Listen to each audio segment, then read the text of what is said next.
All right, let's bring in our powerhouse panel. Lots to talk about this morning. We've got former Nevada State GOP chairwoman and Republican strategist Amy Tarkanian back with us. Attorney and Republican strategist for Turning Point USA. She's a contributor. Erin Elmore is here. National Advisory Board member for Project 21. Christopher Arps with us. And constitutional attorney and Newsmax contributor Amir Benno is here as well.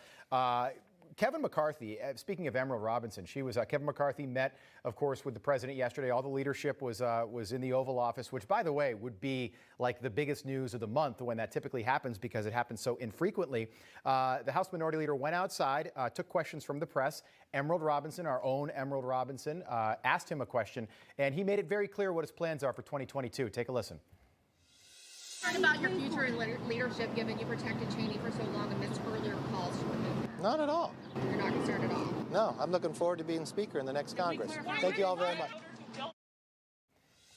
You know what I liked about that, Amy, is just a return to optimism for the GOP. If you go to the masthead, I was just looking at it on CNN, it's, all of a sudden Liz Cheney is kind of a hero of the left, which is just ironic considering her dad is Dick Cheney, the former vice president. But she's, she was on with Savannah Guthrie yesterday, and she's going to have a tough re-election in Wyoming, and that's how it's being framed. But I liked Kevin McCarthy's I liked his swagger yesterday. He was like, listen, we're getting ready for 2022 here. Yes, and I agree with you on that. Optimism and hope is actually very important in their messaging at this time when everything is completely falling apart and you've got people like Liz Cheney who are bitter and angry with our own party. Now, I also like the fact we're so used to hearing politicians bloviate and ramble, and he was direct, and I liked that. And he was able to just move on with ease and confidence. So that was all very done. It was done exceptionally well, I thought. Liz Cheney yesterday, I thought it was fascinating. After this vote took place, Amir, she was out in front of the microphones again, as is usually the situation.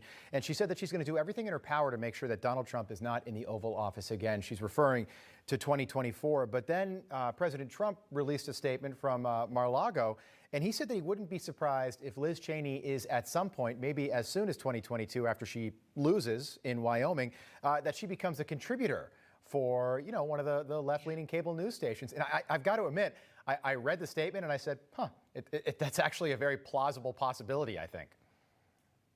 I think it's a plausible possibility, too. And, she's probably setting up a soft landing for herself. She sees the writing is on the wall. She's being escorted to the exits.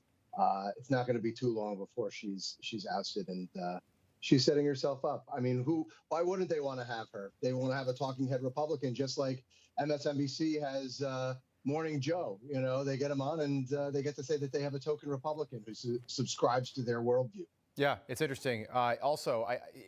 Yesterday, I think it was a foregone conclusion, Erin, that Elise Stefanik, New York Congresswoman, 36 years old, elected in 2014, Harvard educated, that she was kind of a shoo-in for the job.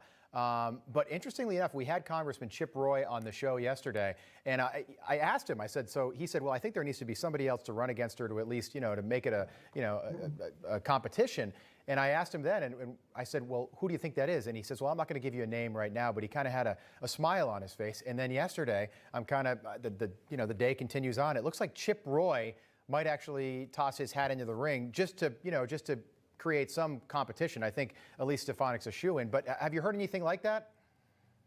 I agree with you. I think Elise Stefanik is the shoo-in. She is the heir apparent. She is that sort of younger, fresher, more Trump-esque candidate, and she's very well liked. So I do believe that she will be in Liz Cheney's spot. And I do believe that Liz Cheney has a very uphill battle if she wants to keep her seat.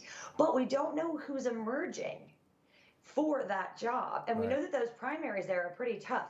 So this is going to be very interesting to watch it fold out over the next 2 years. But I think CNN is where she's going to end up as that talking head, as that token Republican, as you indicated. I do see Elise Stefanik as that role. And yeah, you know what? Let's have a little friendly, healthy competition. Everyone likes to watch something interesting, whether it's a horse race or a basketball game. Let's do the same with politics. We got to liven it up on the Republican side as well. So I'm sure she's up for the challenge and really ready to go. Yeah. All right, Chris, I want to play you a soundbite. I thought this was interesting yesterday. So Joe Biden, he's got the leadership from both parties in the Oval Office for the first time in his presidency. And then he speaks to the media, but he tells the press that he doesn't want to take questions because he doesn't want to get in trouble. It's an awkward awkward exchange, but take a look. Thank you. What's your take on the end of your meeting, sir? Were you optimistic coming out of it today? Which one of the 12 I've had?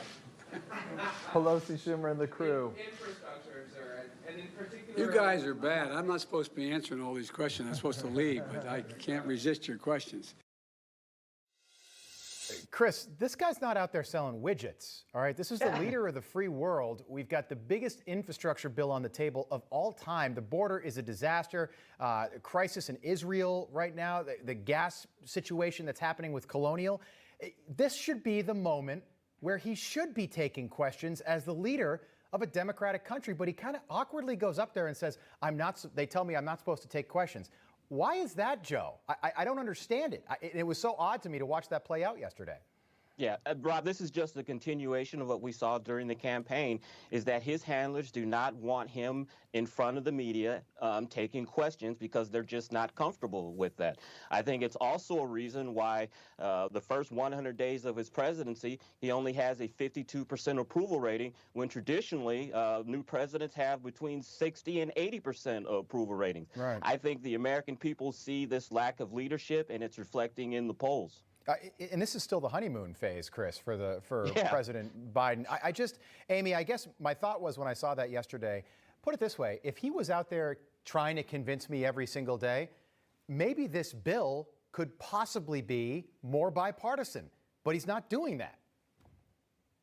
No, he is not. And in fact, he can't even remember Kevin McCarthy's name, as we also saw. So that's a problem.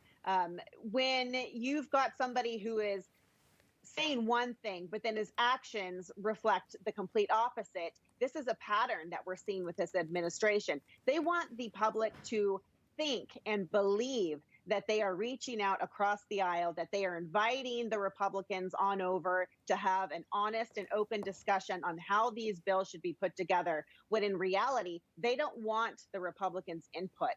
They just strictly want them to put their stamp on it and move forward. It's either their way or the highway. And that's not the message that they're relaying. So they're being disingenuous. All right, Amy, we'll pick this back up on the other side and get back into this. Plus, I want to talk about the gas crisis right now that's affecting so many states across the country. Have you been to the pumps? The prices are through the roof. We haven't seen these prices in a long, long time, since Joe Biden was vice president, actually. We'll get into that in just a little bit.